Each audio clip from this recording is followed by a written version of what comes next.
Hi, everyone. I'm Shelley, and you're watching There's No Place Like Home. I'm back with another reading from The Iron Republic by Richard Jameson Morgan, and today I'm going to be sharing Chapter 5. We accompanied Professor Morris to witness the opening of the new temple that evening, and as we took our places in the tier of seats set apart for visitors and strangers, I never gazed upon a finer interior or saw a more superior audience. From pit to gallery was such an array of female toilets, which I must interject means dresses, as was never dreamed of in America. Indeed, it seemed to me, as my eyes swept over the magnificent auditorium, some grand pageant prepared in honor of a royal Mardi Gras or fete. The costumes of the ladies were similar in style and richness to those of the most superb ballet, and every gentleman was in full dress with knee breeches, ruffles, and buttoner. What seemed remarkable to me was that the people in the last gallery were just as handsomely dressed as any in the house. I called Professor Morris's attention to this, and he informed me that there were no social differences in any part of the house, that the seats were all drawn by lot, and the most distinguished person in the city might draw a seat in the gallery, while a hod carrier got the best in the house. As a matter of fact, he said it would be difficult to make social distinctions, as the President of the Republic was a brick mason. Just then the orchestra, or rather the great harmonium, began to play, and the laughter and conversation of the brilliant assemblage drowned in a crash of music grander than anything I had ever heard before.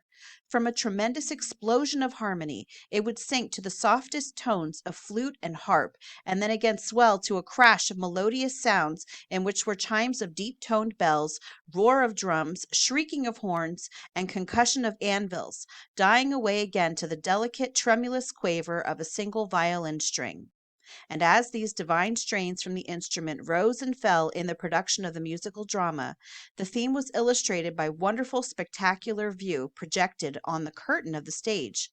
I noticed from the program that this production was The Winter King, and as the fierce north wind howled and shrieked and moaned in the musical passages, the snow fell in the spectacular, and the sleet-laden trees crashed before the blast. Anon, breakers boomed and thundered on a rock-bound shore, and then could be seen a dismantled ship drifting to wreck and ruin. Altogether, it was the grandest thing I ever saw, or it seemed to me that human genius could produce. Another fine effect I noticed was produced by the electric lights set in the dome-shaped ceiling. These lights were covered by partly colored glass globes that at intervals revolved, throwing every shade of beautiful light over the audience with changing and shifting tints weirdly beautiful. The intention of this, I surmised, was to heighten the illusion by thus eliminating the audience, making it as strangely unreal as possible.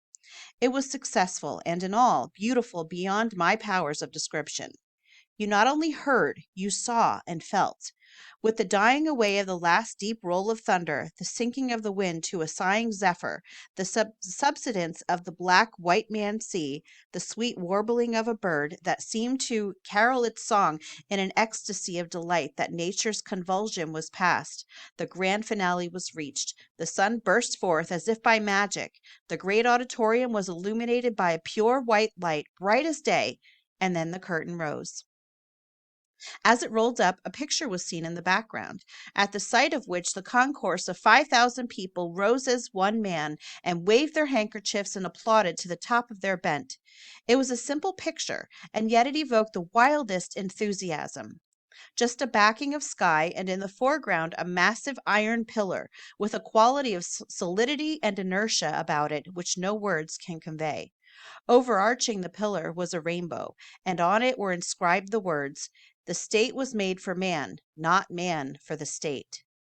On the pillar was the statue of a man with a hammer poised, and above it floated a blue flag with a white star in the center. This was the device of the Iron Republic, and certainly, if enthusiasm proves anything, it was a loyal audience. When the cheering finally subsided, a rather stout, awkward-looking gentleman walked out on the stage and was received with an ovation. He appeared to be young, though prematurely bald, and so timid that it was not until after several efforts that he succeeded in finding his voice. When he did, he introduced another gentleman, tall and handsome, as Professor Churchill, the author of The Winter King, and an artist whom we all delight to honor.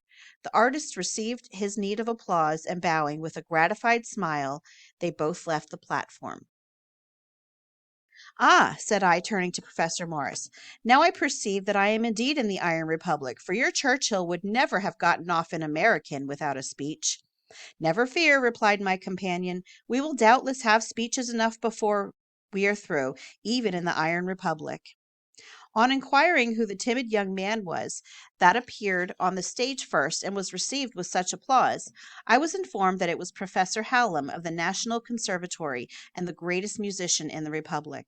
After this incident, a fine looking gentleman advanced to the center of the stage in front of the picture, bearing a silver shield on which rested a massive key of gold. I was somewhat startled at this lavishness, but I was to learn to my cost that gold in that country was a vastly different thing from gold in other parts of the world. Walking to front, the gentleman spoke as follows: "Fellow citizens, I have the honor to present to you, through your executive this evening, the keys to this edifice, which is to be consecrated to the education, elevation, and happiness of our race. Its foundations are of granite, its walls of marble, its roof of glass and phosphor bronze, imperishable materials, as becomes the temple of an imperishable nation. It is not a monument of dead stones to cover the bones of dead oppressors, as are the granite heaps of Egypt and of Rome, but a living temple made animate by the spirit of art, philosophy, and religion, of which it is to be the concrete body. Its dust may fly on the winds of future ages, or fructify the fields of those to whom we will be an ancient race, but virtue is immortal, and the noble passions and ambitions kindled here will live forever, beyond the remorseless touch of time. Fellow citizens, I deliver to you that which is yours, and relinquish all right and claim to it whatever."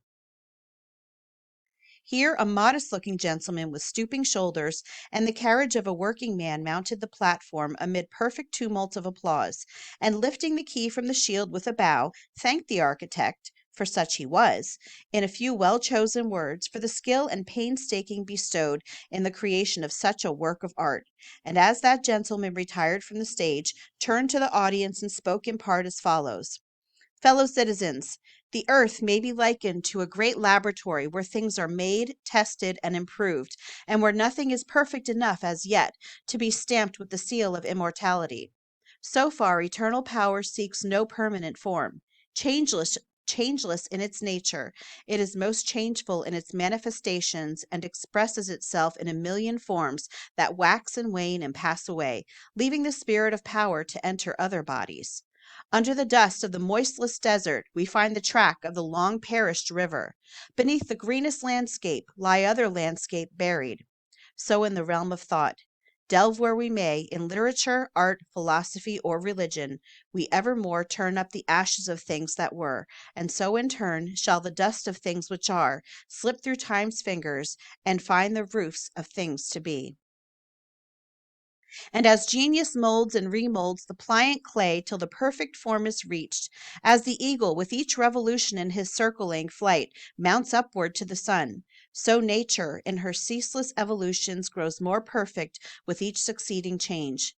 The earth-born wrestler in the Greek mythology was thrown down but sprang up, strengthened by contact with his mother earth. And so death levels all, only that life may spring up in new and more perfect forms. The awful mystery of life and death, of darkness and light, of good and evil, we may not understand.